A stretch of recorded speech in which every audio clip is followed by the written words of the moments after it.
What is it? Well, that'd be kind of a tautology in some way. Right. I mean, do you really want to? I mean, do you want to go down this path? Because I don't know if we need to get into that. I don't want to give away my whole presentation. No. I'm taking another 100 steps backwards. And for those who have no idea, like myself, DNA has 4 letters. Here's a question for Matt, science historian. One of my questions has been that there's 2 guys and I believe a woman who's been left out of the story, right? Who discovered DNA. Yep. Right before that, did like the fact that were they searching for a code? Did they know, hey, we're looking for a code? And did other people have that idea? Or how crazy was that idea before they? Everyone knew that there was a substance called DNA that you could distill in the laboratory, and that carried information from generation to generation. What Watson and Crick and Franklin did was find the structure, and then once you have the structure, then you can figure out how it works. Yeah, I was going to say that Wilson and Crick didn't discover DNA. That's kind of a mistake. They discovered the double helical structure of it. We knew DNA existed prior to that. They've known since the I think it was the late 1800s that DNA existed. Yeah, it's been a while. But they didn't know the structure for it. So that was a kind of a. And the double helix meant that we could now see this is how it works. It copies from the strands go apart, and then protein or RNA or something builds the other half. To really make it simple, the argument when you say the statement DNA is a code, the reason why that's false, and even John Perry from Say It Clearly agrees with this, because I just literally talked to him. It's on my Facebook. He just said DNA is not a code. When people say the macromolecule, that structure that houses the nucleotides and their sequencing with the phosphate backbone, the sugar phosphate backbone, that itself is just a molecule. That would be to say that's a code is like saying that a hard drive is your information. No, the hard drive is a medium with information. Yeah. So to say that DNA is a code, that statement is false. So I'm taking 2 approaches. The one that DNA is not a code by that means, and then we're going to talk about the genetic code. But by the genetic code, we are going to be talking about the RNA synthesis into proteins. The way John and I slightly differ, I'm going to be arguing that the symbolism for the genetic code, the C, T, A, and G, right, which are basically the symbology we use for the nucleotides, that is a code. Okay, fine with that. But the instruction set, what we actually use for in ciphering, because it is more like a cipher, what amino acid is going to come out of that ribosome in the polypeptide chain or the protein, that is I'm going to be arguing as a genetic cipher rather than a code. That's where we slightly disagree. But again, I love talking to John. John's smart. He's just really awesome. He has brilliant videos. I have his videos from the first videos I watched on YouTube. So I have a lot of respect for the guy. But I also, I have my own positions. But Dr. Mays he's helping me on it. He's agreeing with me. Dr. Stearns, who is a geneticist for Johns Hopkins Hospital, he's agreeing with me. And then. Yeah, but a valid. Damn right. I'm not an expert in this stuff. I'm just a lay person on the internet, right? So I have to ask experts. But go ahead, Phil. So is it possible that the DNA, whatever the whole thing, the mechanism, the fact that this is how life is propagated, is it possible that's maybe here's a question for Matt. If we think about simulations, maybe we would like to find the mechanism for the simulation. Maybe we don't find a bug, we don't find a screw up in it, but we find not like you were saying about the code. We don't know what the code is, but if we could find the place where, what's the first level that's, for instance, it'd be like if the Sims discovered, actually, does this happen in Inside Out? Anyway, there's some movie I think where they discover the program itself. Anyway, it's as if the Sims turned around and realized that there was something called a program inside a computer that was running them. That's what we would need to find. Well, what do you Truman think, Show did that. Yeah. Yeah. And then what do you do differently with your life? Matt, what would be the lowest level language, though? I mean, when we're talking about languages, right? I think what Phil's asking in some ways, like I program in high level programming sometimes. I used to program years ago, right? I mean, nowhere near the level that people can do nowadays. I mean, I'm talking like Visual Basic and some assembly. So very assembly is low level programming, but I've done very high level programming with Visual Basic. Mm-hmm. But actually, the lowest level would be machine language, right? That would be your base, lowest level type of programming. Who programs in binary? Because that's going to be ridiculous. That's crazy. Yeah. So how? So I think it would be quantum. It would be quantum physics. It would be the grand unified theory, right? It would be the thing that could not be pulled apart any further, right? The 1 or the 0 sitting on the register. Right, because one thing we know about this simulation is that this seems to be designed to be an emergent system, right? And one thing about the grand unified theory is the design question is hard to say. It certainly is an emergent system that creates all sorts of strange things. Oh, right. We might be a runaway simulation. Like we're out of control. That's right. Somebody forgot about us 4.5 billion years ago. I think that's the case. That's absolutely the case. Yeah. So it there's makes another sense idea. Why Trump is president. Yeah, exactly. Well, if you take the right pill, you can see that he's a lizard. So I read that book. So guys, I'm afraid I'm going to need to sign off soon. Righto. I don't know if that's going to cause big problems. I'll run with him. I can take it. Yeah, I'll take the banner, Matt. You want to take it over? I'll continue. Yes. But thanks for having me, guys. And sure, I hope we can do it again. Awesome. Right on. All right. Absolutely. Take care. All right, man. See ya. See ya. Bye. So here's the thing with what the if is. Here's a question for all of us. What can we learn the most from this question? That's the interesting thing, because this is one of those questions that you start out asking, and like we said way back at the beginning, it seems to immediately shut itself down, right? Sure. And so I think the real question is,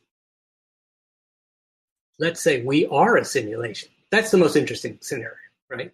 I think let's drop the question of whether we are or not. We are, for the sake of this thought experiment.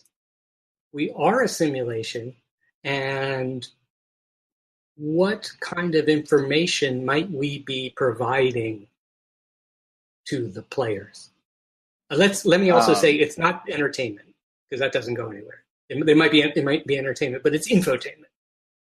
What's the info? It's either to answer questions like unknowns that we have, like what are the odds that an asteroid impacts the Earth? How long will it be before the sun swells up and swallows the solar system?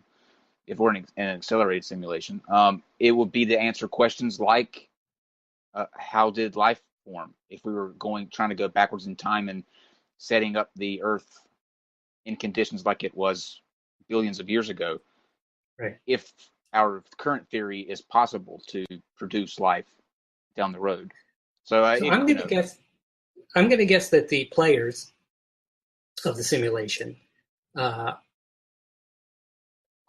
as interested. I try to think what would be the most interesting thing to them, and I think that all mechanical operations and random stuff that just happens is less interesting to them than what would be most surprising to them. And I think that would be it's the outcome of the consciousness. Like the consciousness is human consciousness, or maybe animal consciousness as well, is the thing that makes the game interesting. It's truly unpredictable.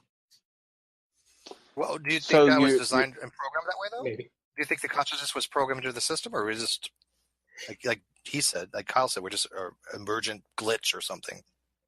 No, I think that, again, if somebody's running a simulation, this is, I'm going by the theory of what is something that would truly provide new information to them rather than rote.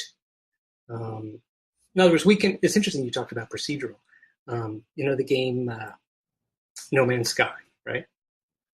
Big a game, and there's a number of games like that now, where you can travel an infinite, basically throughout the universe, I mean, billions of suns, billions of planets, because it's that procedural thing means simply that every time you pop out of hyperspace, the game just creates some random, uses some random, pseudo-random stuff to create a planet. I don't find that interesting at all compared to games. It's an old-fashioned one, a particular favorite, Myst, but games where it's the artist has, or the designers have truly created the things I'm seeing for a reason. Right? They want to see if I can solve something. Yeah, more or less on the random and more so on the well thought out situations. And just the only missing thing to those component of those are how those environments they created cause the character to interact with them. So right, so they've designed a specific, environment that they're going to introduce a character into, and it's what the character in that environment does and interacts. How they do that is what's what they're going for. Yeah. I must say that I'm making a documentary about Myst, the game Myst, and I've gotten to know the guys who made it pretty well. And great game. Oh yeah. It's funny you mentioned Myst, because my cousin was actually part of Riven. Oh really? So, what did he do? Which is the sequel to Myst. So right. Yeah. What's his name? Greg Euler. Okay. And what did he do? I forget. I think he was I think he was one of the programmers. I'm not sure. Yeah, Riven Myst was made by like a few guys, literally in a double wide trailer in the woods of Spokane, and then it was successful, and they did Riven. I think it took 4 years, whatever it was later. They had a lot of much bigger staff on Riven, but Rand Miller in particular.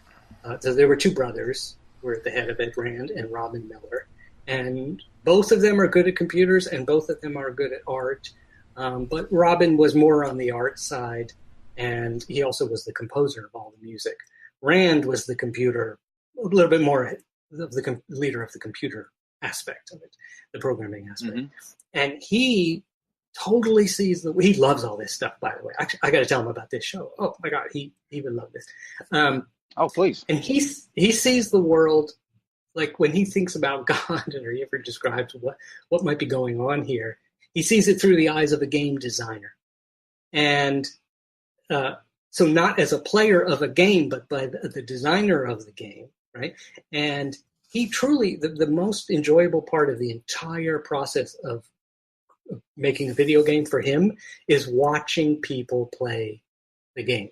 Like he just loves that, to see how, just that variety of how they do it. And he looks for ways to improve the game too. If something doesn't go well, he feels like, oh, I didn't do that well. So theoretically, if there was a game designer looking down on us now, whenever we complain, like, why is the world like this? They're going, if they're benevolent, they say, oh, yes. Really should improve the.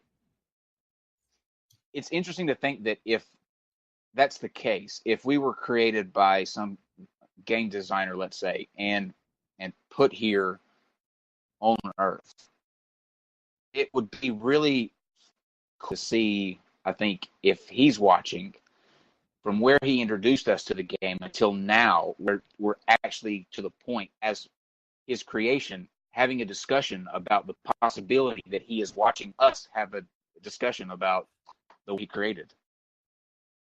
Yeah, for sure. We're aware that he's there now. So the thing would be, what does he do now? Now that he is aware that we feel that he might be out there. Now, here's the interesting thing. In watching Rand watch people play the game, and also having been a player, like I've played and then he watches, I get to play something new that they're working on, and then he watches. He does not, he's totally a benevolent guy, 100%, but like he does not intervene. Like he totally observes. In fact, it's more fun for him to observe a strict prime directive. No matter what the player does in the game, or if they're doing something wrong or they're stuck or whatever, he just doesn't do anything. He just watches the whole time. That explains also the kind of thing we live in, where if someone's running